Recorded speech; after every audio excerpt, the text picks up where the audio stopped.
नमस्कार. श्री स्वामी समर्थ. शुभ सकाळ. सकाळचा अगदी नजारा बघण्यासारखा वाटतो म्हणून थोडंसं तुमच्यासोबत शेअर केलेलं आहे. अगदी झाडं सकाळी सकाळी खूप प्रसन्न अशी वाटतात आणि बाहेर जेव्हा पावसाळ्याचे दिवस सुरू होतात तेव्हा अगदी थंड हवा, जेव्हा पाऊस पडून रात्रीच्याला सकाळची सुरुवात होते, खूप छान असं वातावरण बाहेर असतं आणि छान अशी मोगऱ्याची फुलं उमललेली ती काहीतरी एक नवीन सकाळच्या मेसेज देतात. चला, हे झालं एकंदर बाहेरचं वातावरण. आता सकाळी नाश्त्याला काय बनवायचं हे बघूया. बऱ्याच वेळेस मुलांच्या डब्याला काय काय द्यावं याची चिंता पडत असते, तर आज मी थोड्याशा तुमच्यासोबत रेसिपी शेअर केलेल्या आहेत.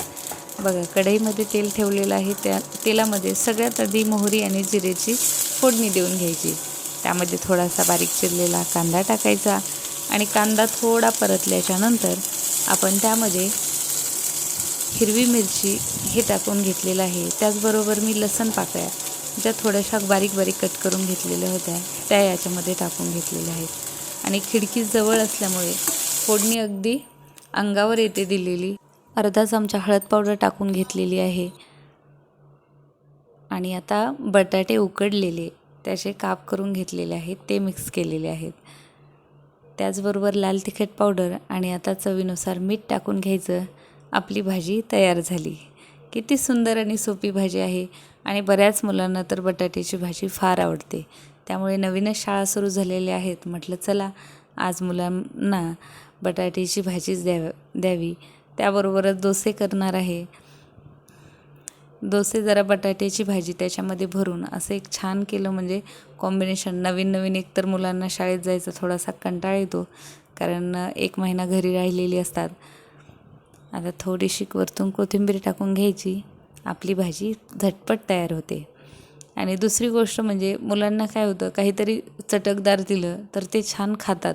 नाहीतर काय होतं, 1 महिना आराम केलेला असतो, बऱ्याच जणांनी मोबाईल वगैरे बघितलेले असतात, मग शाळेत जायचा कंटाळा येतो आणि त्यात भाजीवरून आज डब्याला काय आहे, गुरु तर सारखा करत असतो, आज मला हे नको, आज मला ते नको, मला लोणचं पोळीच नको, चटणी पोळीच हवी, या गोष्टी असतात. मग त्याला डोसा आणि बटाट्याची भाजी आवडते. म्हणून म्हटलं त्याला इथे एक सांगेन मी, डोशाचा तवा कसा का असेना, परंतु जर तो व्यवस्थित टेम्परेचरमध्ये, जर त्याचं टेम्परेचर मेंटेन झालं तरच डोसे खूप छान होतात. अन्यथा बराच वेळेस बिघडले जातात. माझ्याकडूनही बराच वेळेस तसं होतं. आणि जर तापवला चांगला, त्याच्यावरती व्यवस्थित असं तेलाचा वगैरे आधी फिरून घेतला आहात तर छान अशी जाळी येते, उलटलेही जातात अगदी पहिल्याच डोश्याला. परंतु बऱ्याच वेळेस मला ह्याच तव्यावरती असा अनुभव आलेला आहे की पहिलाच डोसा फार बिघडतो, तो उलटतच नाही. मग कळतं की काहीतरी आपण गॅस कमी ठेवली फ्लेम, त्यामुळे ते चिटकला गेला आणि आपण घाई गडबडीत परत उलटवायला गेलो, म्हणून तो उलटत नाही आहे. परंतु जेव्हा चांगला व्यवस्थित हीटवरती तो तवा गरम होतो त्यावेळेस तो आपल्याआप कडा सोडायला सुरू होतात डोश्याच्या आणि मग सहजरित्या उलटला जातो.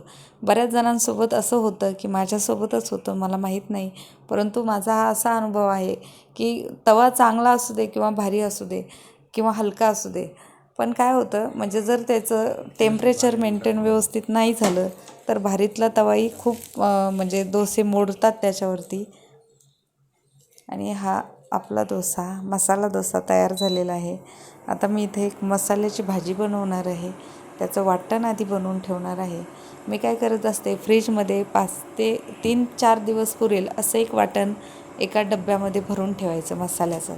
मग छान असं कोणतीही फोडणी देऊन आपण भाजी करू शकतो आणि एकदम झटपट भाजी होते. अगदी 10 ते 15 मिनटामध्ये भाजी तयार होते. त्यासाठी मी इथं 4 कांदे भाजून घेतलेले आहेत, गॅसवरती भाजलेले आहेत. अगदी सुंदर असे कांदे भाजून घ्यायचे आणि ते आपल्याला तेलामध्ये थोडेसे परतवून घ्यायचे आहेत. कांदे परतले की एका ताटामध्ये काढून घ्यायचे. त्याचबरोबर दुसरी गोष्ट म्हणजे हा मसाला, याचे फायदे सांगते. कारण आपण जेव्हा घाई गडबडीमध्ये ऑफिसला वगैरे जाण्याची गडबड असेल तेव्हा आपण मसाल्याची भाजी करायला घेतली तर भरपूर वेळ लागतो. म्हणून जर हा मसाला आधी करून ठेवला ना तर खूप वेळ वाचतो. त्याचबरोबर वाटीभर फुटाणे घेतलेले आहेत. फुटाण्यासोबत आपण खोबरं घालणार आहोत. खोबरं किसून घेतलेलं आहे, 1 वाटीचा अंदाज असेल तेवढं. आणि ही 5 ते 6 दिवस मसाला भाजीला पुरेल असं एवढं वाटण तयार होतं. त्याचबरोबर मी तुम्हाला भाजी कशी बनवायची तेही दाखवणार आहे. आणि मी इथं घेतलेली आहे मगजबी अर्धी वाटी घेतलेली आहे. म्हणजे जर असेल तर घ्या. त्याचबरोबर तुम्ही जर काजू टाकले तरी छान प्युरी बनते त्याची आणि टेस्टही खूप छान लागते भाजीला. लसण पाकळ्या घेतलेल्या आहेत 15-20. अद्रकचे तुकडे घेतलेले आहेत 2. आणि हे बघा वाटण मी मिक्सरमधून काढून अशा पद्धतीनं डब्यामध्ये भरून ठेवते. आणि याच वाटणाची एक भाजी तुमच्यासोबत मी दाखवणार आहे. बराच वेळेस दाखवलेली असेल कारण आमच्या घरी वांगी फार आवडतात. मला पण आवडतं वांग्याची भाजी. त्याच्यामुळे आज मी तुमच्यासोबत वांग्याचीच भाजी बनवून दाखवणार आहे. वांगे चिरून घेतलेले आहेत. आईच्या दारात होते. छान गावरान अशी वांगी आहेत. म्हणजे फवारणी न करता आलेली आहेत ती. खूप सुंदर अशी चवीलाही खूप चांगली लागतात. आणि आता याच कढईमध्ये थोडंसं तेल टाकून घेतलेलं आहे. आणि तेलामध्ये आपण छान असा हा मसाला परतवून त्याच्यामध्ये फक्त हळद आणि मसाला टाकून घ्यायचा, काळा मसाला, आणि चवीनुसार मीठ टाकायचं. नंतर अगदी झटपट कमी वेळेमध्ये ही भाजी तयार होते. जिऱ्याची फोडणी देऊन घेणार आहे आधी.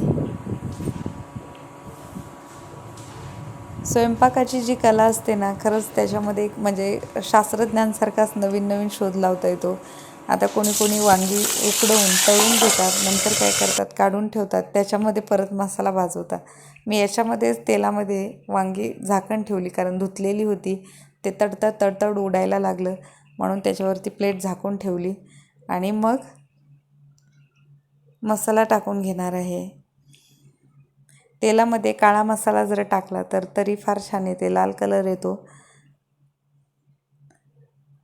आता हा मसाला छान असा भाजून घ्यायचा आधी. एकदम मस्त परतवून घेतला की मग मसाल्याचा वासही खूप छान येतो, भाजी चविष्ट होते. हळद पावडर अर्धा चमचा टाकलेली आहे. आणि आता काळा मसाला, लाल तिखट पावडर नाही टाकली, काळा मसाला टाकलेला आहे. बघा हे खूप सोपं आहे सारण बनवणं. अगदी नवशिके मुलं जरी असली ना, बॅचलर मुलं जे बाहेर शिकतात, त्यांनाही या गोष्टी खूप सोप्या पद्धतीनं करता येतील अशाच पद्धतीनं मी दाखवते. कारण खूप काही जास्त किचकट पद्धत मलाच आवडत नाही. अगदी सुटसुटीत, साधी सोपी, अगदी चटकन लक्षात येईल याच पद्धतीनं मी भाजीची रेसिपी तुमच्यासोबत शेअर करत असते. आणि माझा हाच प्रयत्न आहे की कुणीही उपाशी कधीही राहू नये. कारण जर आपल्याला बनवता आलं तर भाजी स्वयंपाक आपल्या पोटापुरतं तरी आपल्याला करता आलं पाहिजे. छान असं परतवून घेतल्याच्यानंतर त्याच्यामध्ये आपण गरम पाणी टाकून घेणार आहोत. गरम पाणी टाकल्यामुळे काय होतं, चव छान येते, भाजी लवकर शिजते आणि भाजीचा रंग बदलत नाही. मीठ टाकली की झाली भाजी आपली तयार.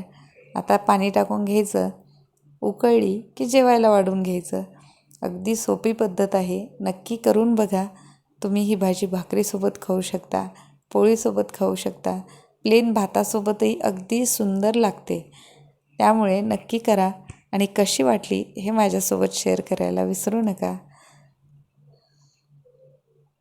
अगदी साध्या सोप्या पद्धतीनं कुणालाही जमेल, अगदी 10वीतल्या मुलीलाही येईल अशा पद्धतीनंच मी ह्या भाज्या शेअर करत असते. माझा एकच प्रयत्न आहे ताईंनो की कोणीही उपाशी राहू नये आणि कोणीही अडाणी राहू नये स्वयंपाकाच्या बाबतीत तरी. कारण स्वयंपाक एक अशी गोष्ट आहे की ती सगळ्यांना आली पाहिजे, मग मुलं असो किंवा मुली असो.